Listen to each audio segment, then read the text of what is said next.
Kalau Bu Airin kan seperti yang sudah kita lihat tadi malam Pak Bahlil atau DPP sudah memberikan B1 KWK kepada Pak Andarsoni dan Pak Dimyati ya. Tapi siangnya kan Ibu Airin sudah juga mendeklarasikan dirinya tetap menjadi calon gubernur bersama dengan Pak Ade ya.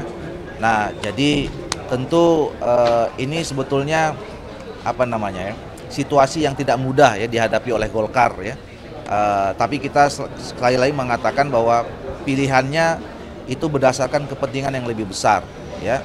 Kebersamaan kami dengan Koalisi Indonesia Maju ini adalah tadi seperti yang saya katakan, lebih pada mengutamakan kepentingan kebersamaan yang lebih besar, itu kepentingan bangsa dan negara gitu. Nah, tapi dalam prakteknya nanti saya kira kita tentu memberikan menghargai juga sikap politik Ibu Airin yang memang secara syarat, secara kompetensi ya memenuhi untuk bisa calon di Banten gitu. Nah, cuman saya berusaha menyampaikan kepada DPP ya, selama Ibu Airin itu bisa berkomunikasi ya dengan teman-teman DPP Partai Golkar atau teman-teman Golkar di Banten sampai ke kabupaten kota, tentu kita memberikan selamat gitu ya, memberikan keleluasaan, itu hak pribadinya Ibu Airin. Tapi tentu kalau atribusi partai itu dipergunakan kepada yang formal ya. Dan kami tidak akan memberikan, saya mengusulkan ya kepada teman-teman DPP untuk tidak memberikan sanksi apapun kepada Bu Airin ya. Karena itu hak sebagai warga negara yang dijamin konstitusi, apalagi dia masih menyatakan sampai sekarang adalah kader Partai Golkar. Ya, tentu kita memberikan kesempatan juga kepada Ibu Airin. Bang, terakhir Sekjen bilang nasib Bu Airin di Banten ini, Pak Sekjen bilang akan diberikan penugasan lain. Sebetulnya Golkar sendiri sudah menyiapkan tugas lain apa untuk Bu Airin? Kalau DPP yang sekarang saya mungkin nanti diserahkan langsung apa penugasan kalaupun ada ya. Tapi tahu saya selama ini sih kita belum pernah berpikir untuk memberikan penugasan lain selain kemarin calon gubernur. Tapi kalau sekarang saya nggak tahu, dan Bu Airin kan juga tadi saya tidak tahu apakah ada penugasan lain setelah dia kemudian tetap mencalonkan diri ya sebagai calon gubernur. Apalagi sudah punya pasangan calon wakil gubernur. Saya kira Bu Airin sejauh ini masih tetap berniat dan bekerja secara sungguh-sungguh tetap menjadi calon gubernur. Kalau Bu Airin kan seperti yang sudah kita lihat tadi malam Pak Bahlil atau DPP sudah memberikan B1 KWK kepada Pak Andarsoni dan Pak Dimyati ya. Tapi siangnya kan Ibu Airin sudah juga mendeklarasikan dirinya tetap menjadi calon gubernur bersama dengan Pak Ade ya. Nah, jadi tentu ini sebetulnya situasi yang tidak mudah ya dihadapi oleh Golkar ya. Tapi kita sekali lagi mengatakan bahwa pilihannya itu berdasarkan kepentingan yang lebih besar ya. Kebersamaan kami dengan Koalisi Indonesia Maju ini adalah tadi seperti yang saya katakan, lebih pada mengutamakan kepentingan kebersamaan yang lebih besar, itu kepentingan bangsa dan negara gitu. Nah, tapi dalam prakteknya nanti saya kira kita tentu memberikan menghargai juga sikap politik Ibu Airin yang memang secara syarat, secara kompetensi ya memenuhi untuk bisa calon di Banten gitu.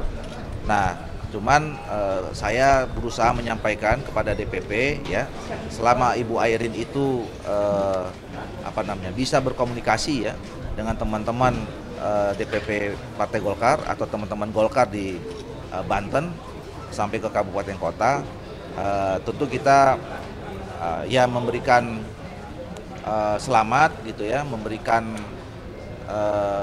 keleluasaan, itu hak pribadinya Ibu Airin.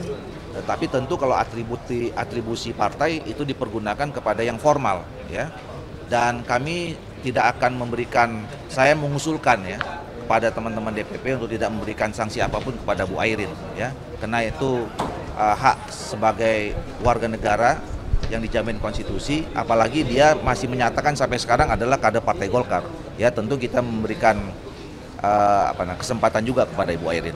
Bang, terakhir Sekjen bilang terakhir soal nasib Bu Airin di Banten ini, Pak Sekjen bilang akan diberikan penugasan lain. Sebetulnya Golkar sendiri udah menyiapkan tugas lain apa untuk Bu Airin? Kalau DPP yang sekarang saya mungkin nanti diserahkan langsung apa penugasan kalaupun ada ya. Tapi tahu saya selama ini sih kita belum pernah berpikir untuk memberikan penugasan lain selain kemarin calon gubernur. Tapi kalau sekarang saya nggak tahu, dan Bu Airin kan juga tadi saya tidak tahu apakah ada penugasan lain setelah dia kemudian tetap mencalonkan diri ya sebagai calon gubernur. Apalagi sudah punya pasangan calon wakil gubernur. Saya kira Bu Airin sejauh ini masih tetap berniat dan bekerja secara sungguh-sungguh tetap menjadi calon gubernur.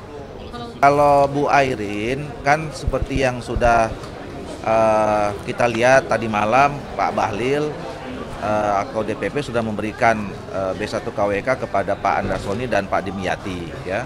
Tapi siangnya kan Ibu Airin sudah juga mendeklarasikan dirinya tetap menjadi calon gubernur bersama dengan Pak Ade ya. Nah, jadi tentu ini sebetulnya situasi yang tidak mudah ya dihadapi oleh Golkar ya. Tapi kita sekali lagi mengatakan bahwa pilihannya itu berdasarkan kepentingan yang lebih besar ya. Kebersamaan kami dengan Koalisi Indonesia Maju ini adalah tadi seperti yang saya katakan, lebih pada mengutamakan kepentingan kebersamaan yang lebih besar, itu kepentingan bangsa dan negara gitu. Nah, tapi dalam prakteknya nanti saya kira kita tentu memberikan menghargai juga sikap politik Ibu Airin yang memang secara syarat, secara kompetensi ya memenuhi untuk bisa calon di Banten gitu. Nah, cuman saya berusaha menyampaikan kepada DPP ya, selama Ibu Airin itu bisa berkomunikasi ya dengan teman-teman DPP Partai Golkar atau teman-teman Golkar di Banten sampai ke kabupaten kota, tentu kita ya memberikan selamat gitu ya, memberikan keleluasaan, itu hak pribadinya Ibu Airin. Tapi tentu kalau atribusi partai itu dipergunakan kepada yang formal ya. Dan kami tidak akan memberikan, saya mengusulkan ya kepada teman-teman DPP untuk tidak memberikan sanksi apapun kepada Bu Airin ya.